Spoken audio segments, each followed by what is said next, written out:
Hello everyone, how you doing there? Hope you are doing good and hope you are doing well. जी तो मैं हूँ doctor Syed Hashim Bukhari and today we will talk about a very common problem with children and old people. मसला ये है कि काफ़ी ऐसी चीज़ें हैं जो कि बच्चों को याद नहीं होती और बूढ़े लोगों को भी याद नहीं होती।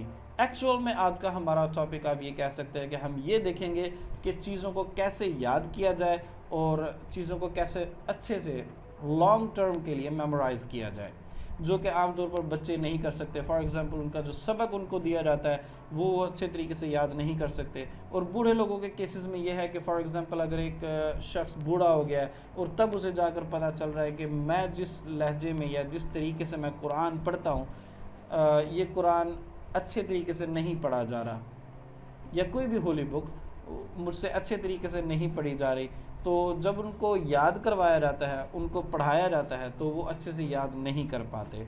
तो ये है हमारा आज का topic. Before we start our video, please make sure to like and subscribe my channel. By doing this you are supporting me and of course you are having a great informative videos from this platform. मसला ये है कि हमारे यहाँ पर रट्टा system चलता है। फॉर एग्ज़ाम्पल बच्चों को सबक दे दिया जाता है, उनको थॉरली रीड करवा दिया जाता है। जो टीचर्स होते हैं वो आमतौर पर बच्चों को रीड करवा देते हैं और उसके बाद उन्हें बिठा दिया जाता है और उन्हें कहा जाता है या तो तुम पढ़ोगे या फिर तुम्हारी होगी ठुकाई।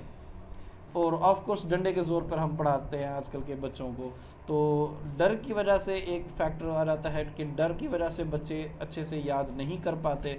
दूसरा ये कि उन्हें समझ ही नहीं आता कि वो पढ़ क्या रहे हैं, तो जिसकी वजह से वो उन चीज़ों को याद नहीं कर पाते। बूढ़े लोगों में भी सेम सिचुएशन हो जाती है। बूढ़े लोग जो कि यंगस्टर्स हैं, वो जब किसी बूढ़े आदमी को पढ़ाते हैं तो यंगस्टर्स का ये है कि वो ज़रा उनका खून गर्म होता है, तो जब वो पढ़ा रहे होते हैं बूढ़े लोगों को तो वो जल्दी हाइपर हो जाते हैं अगर बूढ़े लोग थोड़ा सा मिस्टेक कर जाएं। तो इस वजह से बूढ़े लोगों में भी डर आ जाता है कि ये मेरी रिस्पेक्ट नहीं कर रहा। ऑफ कोर्स इज़्ज़त सबको प्यारी होती है, तो वो इस डर की वजह से कि ये मेरी रिस्पेक्ट नहीं कर रहा, तो इस प्रेशर में आके वो और भी ज़्यादा डल हो जाता है और उसे चीज़ें याद नहीं रहती। सबसे बड़ा फैक्टर डर है। डर आप ख़त्म कर दें कि कोई ऐसा तरीका हो जिससे आप डर ख़त्म कर दें, तो बच्चों को और बूढ़े लोगों को चीज़ें याद होने लग जाएंगी। दूसरा फैक्टर ये है कि मैंने पहले भी बताया कि बच्चों को समझ ही नहीं आता, उन्हें पता ही नहीं होता कि वो पढ़ क्या रहे हैं।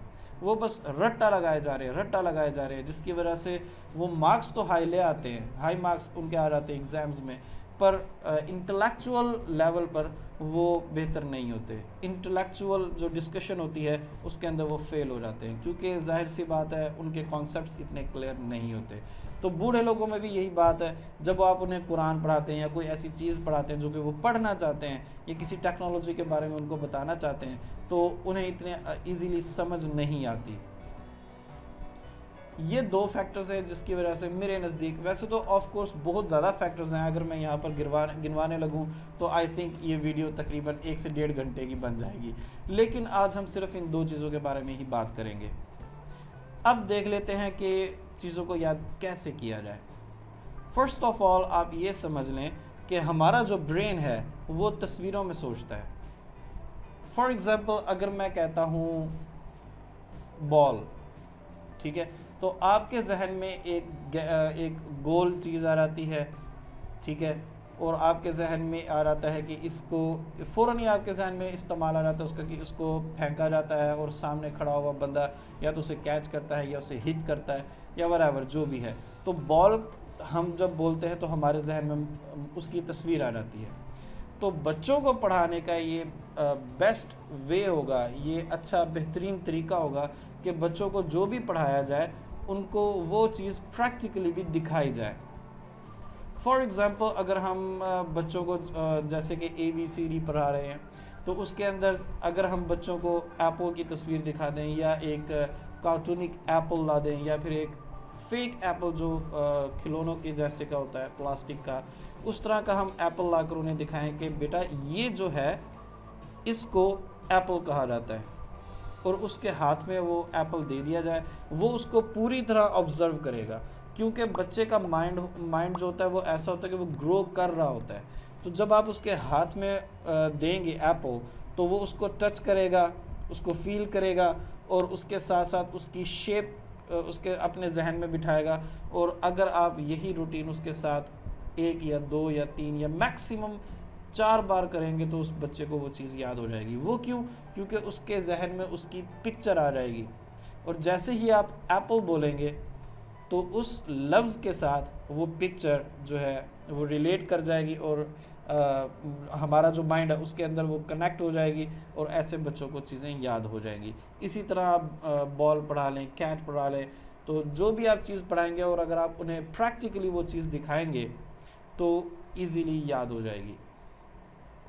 अब बूढ़े लोगों में भी यही सीन होता है। बूढ़े लोगों में अगर आप उन्हें कोई चीज़ बता रहे हैं तो जाहिर सी बात है, क्योंकि एक बड़ा कॉमन सा फिनोमिना है कि जितना इंसान बूढ़ा होता रहता है वो उतना अपने बचपन की तरफ जाता रहता है, यानी कि मेंटल लेवल से। तो अगर आप उसको भी कोई भी चीज़ आप उनको सिखा रहे हैं तो आपको चाहिए कि आप प्रैक्टिकली उनको वो चीज़ दिखाएं भी सही। अगर आप उनको प्रैक्टिकली नहीं दिखा सकते, of course her cheese practically दिखाने वाली नहीं होती, तो आप उनको ऐसी मतलब कुछ इस तरह की कहानी में आप उनको इन्वॉल्व करें, इस तरह की स्टोरी सुनाएं जिसके अंदर उस चीज़ का जिक्र बार बार आए और उसकी एक ख्याली इमेज बन जाए। इसीलिए हम देखते हैं कि बच्चों को स्टोरीज़ बहुत पसंद होती हैं। बच्चों को कहानी की किताबें आप ला कर दे दें, वो कहानियाँ रट लेंगे, एक बार पढ़ेंगे और उन्हें फॉर लाइफ टाइम वो कहानी याद रह जाएगी। वो क्यों? क्योंकि जब वो कहानी पढ़ रहे होते हैं तो उनके अंदर उनको करैक्टर्स नज़र आ रहे होते हैं। फॉर एग्ज़ाम्पल, एक राजा है, एक रानी है, ठीक है, और एक जनाब सिपाही है, और ये वो पूरे करैक्टर्स उसके जहन में आते रहते हैं। इसी तरह बूढ़े लोगों में भी है। ये एक मसला हो गया। दूसरा ये कि अगर सेकंड पॉइंट, ये मैं आपको ऑफ कोर्स मैंने आपको बताया, मैं पूरी डिटेल में नहीं जा रहा हूँ, मैं सिर्फ आपको सुपरफिशियली बता रहा हूँ। दूसरा पॉइंट मेरी नज़र में ये है कि आप उस चीज़ की ट्रांसलेशन कर दें in simple, in very very very simple words. For example, अगर आप एप्पल पढ़ा रहे हैं बच्चे को, तो आप बच्चे को बताएं कि ये देखें बेटा, ये गोल होता है देखने में, इसका टेस्ट स्वीट होता है, देखने में लाल होता है, इसमें ग्रीन कलर भी होता है, इसमें वाइट कलर भी होता है, येलो कलर भी होता है, देखने में स्वीट होता है। फिर उसको आप बताएंगे कि इसको चाकू से काटा जाता है, और ये वो एक स्टोरी सी बनाकर बताएंगे। जहन में रख लें, जिस चीज़ की आप उनको स्टोरी सुना देंगे, यानी स्टोरी में कन्वर्ट करके आप बता देंगे, तो वो चीज़ वो बच्चे कभी भी नहीं भूलेंगे। बूढ़े लोगों में यह है, बूढ़े लोगों को क्योंकि स्टोरीज़ अच्छी तो लगती हैं, लेकिन उनको आप इस तरह से एक्सप्लेन करेंगे चीज़ को। फॉर एग्ज़ाम्पल, अगर आप उनको कुरान पढ़ा रहे हैं, या आप उनको नमाज सिखा रहे हैं, या आप उनको कुछ भी ऐसा सिखा रहे हैं जो कि उन्हें पहले से थोड़ा बहुत कॉन्सेप्ट है। ऑफ कोर्स नमाज का, कुरान का सबको मालूम है, पर आप लोगों को मालूम है कि यहाँ पर जो हमारा सब कॉन्टिनेंट है, यहाँ पर जो कुरान होता है उसको बस पढ़ा जाता है, उसकी ट्रांसलेशन नहीं की जाती।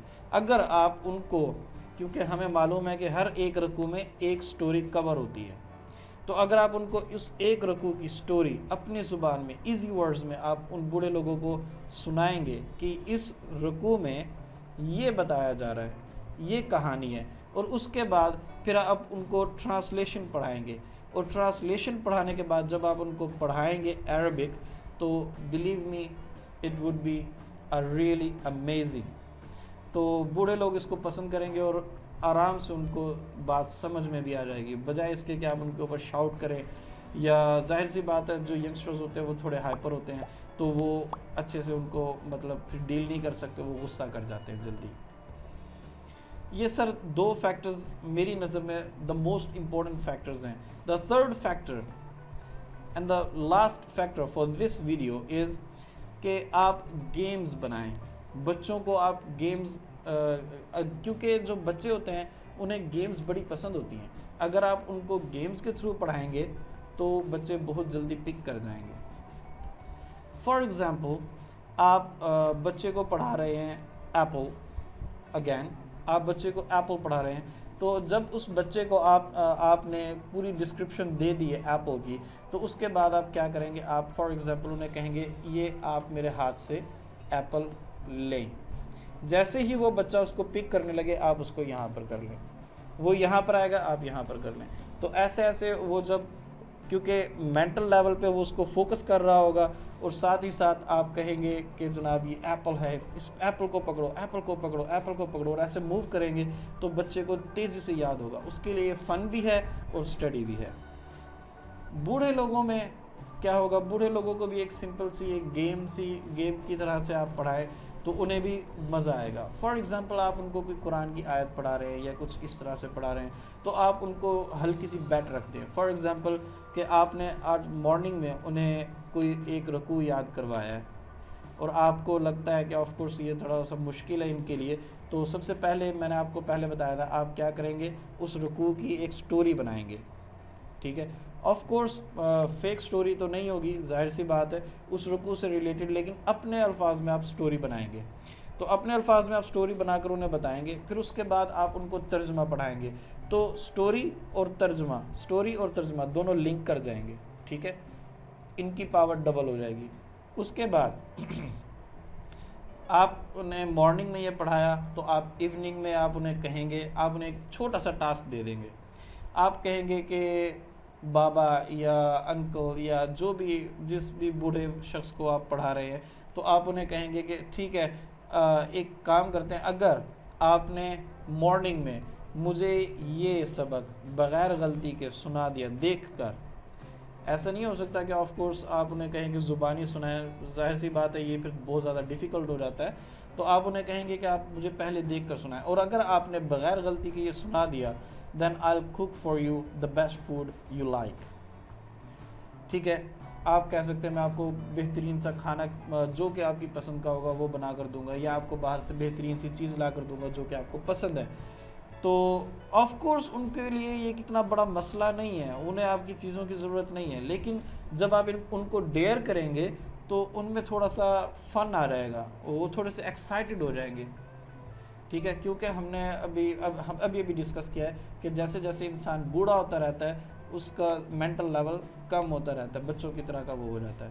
तो जब आप उनको डेयर करेंगे तो उसमें वो बहुत ज़्यादा एक्साइटेड फील करेंगे, और वो कोशिश करेंगे कि चीज़ों को आराम से या जैसे भी पूरे फोकस के साथ पढ़ेंगे, जैसे भी वो याद करेंगे वो फिर आपको सुनाएंगे। और of course you have to do what you promised.